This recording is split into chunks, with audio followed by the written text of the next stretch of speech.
من العيد انتظر احد يهديني ولا احد هداني، وش الحل؟ عندي الحل.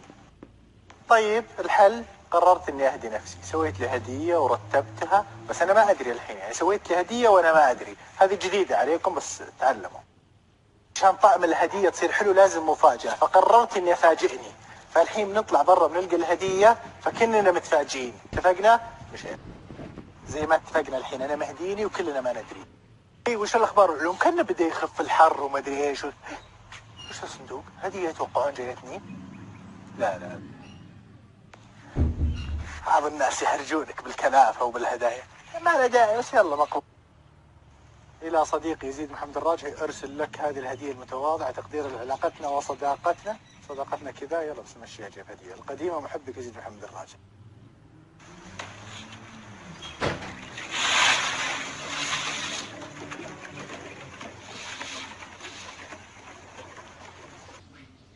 اللي ما قصر يزيد بيض الله وجهه، احرجني الصراحه بالهديه، ما شاء الله تبارك الله.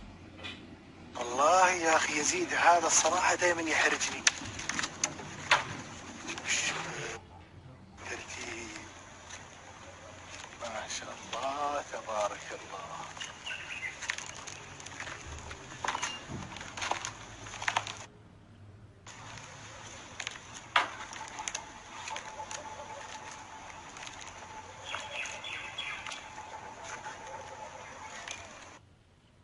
الصراحة ان هذا يزيد احرجني، ما شاء الله تبارك الله.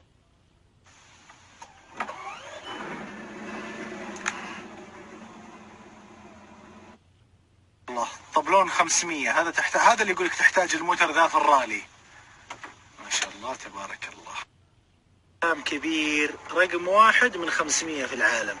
الصراحة انه ما قصر اللي جاب لي الهدية يزيد، الله يبيض وجهه. عادي واحد يعني يهدي نفسه، ما يحتاج يروح يرسل نفسه هديه ويقول اوه جتني هديه ثانك يو مدري مين، عادي يقول انا هديت نفسي وتصير في اكبر الحمايل، عارف حمولتين صارت عنده.